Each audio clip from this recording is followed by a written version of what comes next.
character.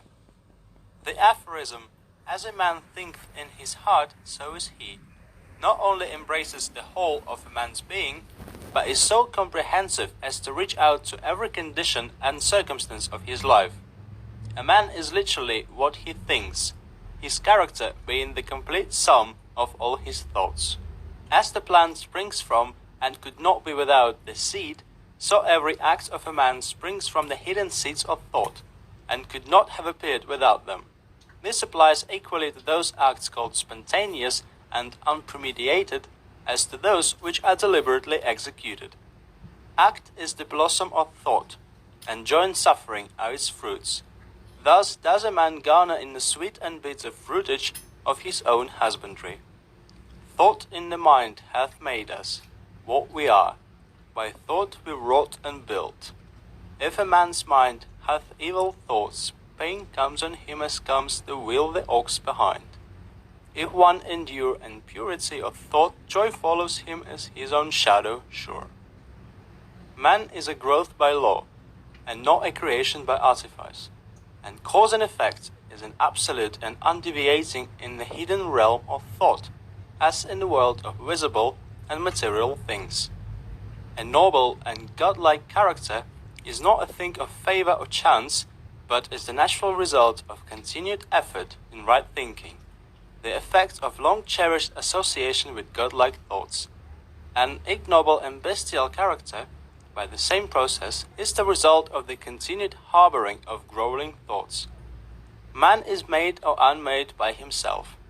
In the armory of thought, he forges the weapons by which he destroys himself. He also fashions the tools with which he builds for himself heavenly mansions of joy and strength and peace. By the right choice and true application of thought, man ascends to the divine perfection. By the abuse and wrong application of thought, he descends below the level of the beast. Between these two extremes are all the grades of a character, and man is their maker and master.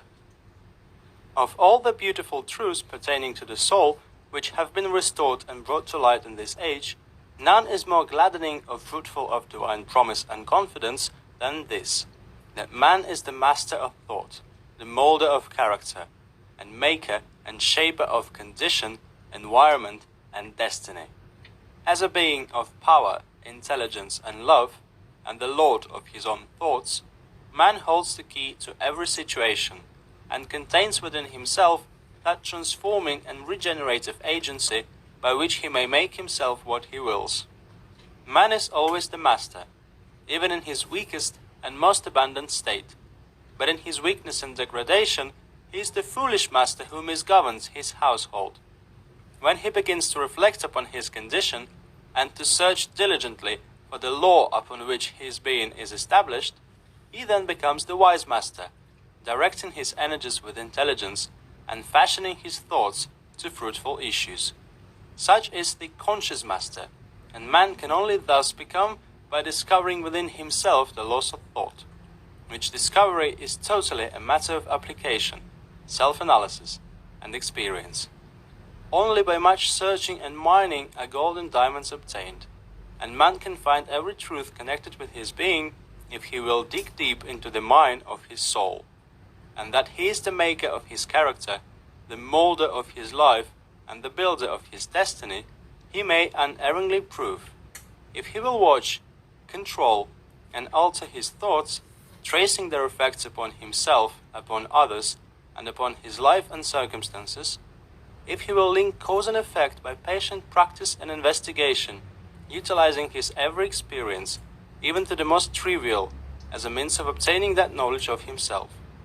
In this direction, as in no other, is the law absolute that he that seeketh findeth, and to him that knocketh it shall be opened.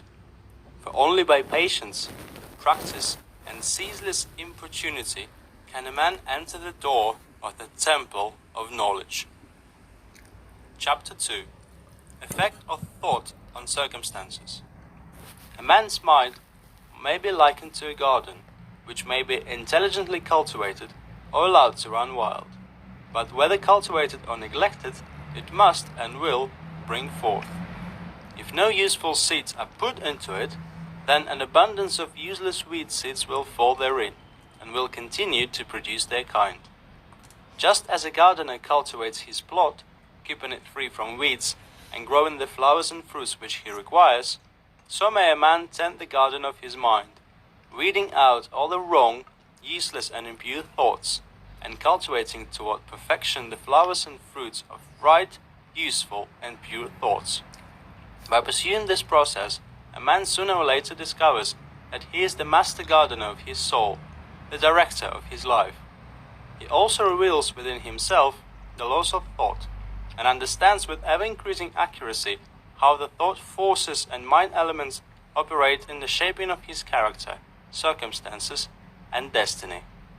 Thought and character are one, and as character can only manifest and discover itself through environment and circumstance, the outer conditions of a person's life will always be found to be harmoniously related to his inner state. This does not mean that a man's circumstances at any given time are an indication of his entire character, but that those circumstances are so intimately connected with some vital thought element within himself, that for the time being they are indispensable to his development. Every man is where he is by the law of his being. The thoughts which he has built into his character have brought him there, and in the arrangement of his life there is no element of chance, but all is the result of a law which cannot err. This is just as true of those who feel out of harmony with their surroundings as of those who are contented with them. As the progressive and evolving being, man is where he is that he may learn that he may grow, and as he learns that spiritual lesson which any circumstance contains for him, it passes away and gives place to other circumstances. Man is buffeted by circumstances so long as he believes himself to be the creature of outside conditions. But when he realizes that he may command his hidden soil and seeds of his being out of which circumstances grow, he then becomes the rightful master of himself. That circumstances grow out of thought, every man knows who has for any length of time practiced self-control and self-purification, for he will have noticed that the alteration in his circumstances has been in exact ratio with his altered mental condition. So true is this, that when a man earnestly applies himself to remedy the defects in his character, and makes swift and marked progress, he passes rapidly through a succession of vicissitudes. The soul attracts that which it secretly harbors, that which it loves, and also that which it fears. It reaches the height of its cherished aspirations. It falls to the level of its unchastened desires, and circumstances are the means by which the soul receives its own. Every thought seed sown or allowed to fall into the mind, and to take root there, produces its own, blossoming sooner or later into act, and bearing its own fruitage of opportunity and circumstance. Good thoughts bear good fruit, bad thoughts bad fruit. The outer world of circumstance shapes itself to the inner world of thought, and both pleasant and unpleasant external conditions are factors which make for the ultimate good of the individual. As the reaper of his own harvest, man learns both by suffering and bliss. A man does not come to the almshouse or the jail by the tyranny of fate of circumstance, but by the pathway of groveling thoughts and base desires.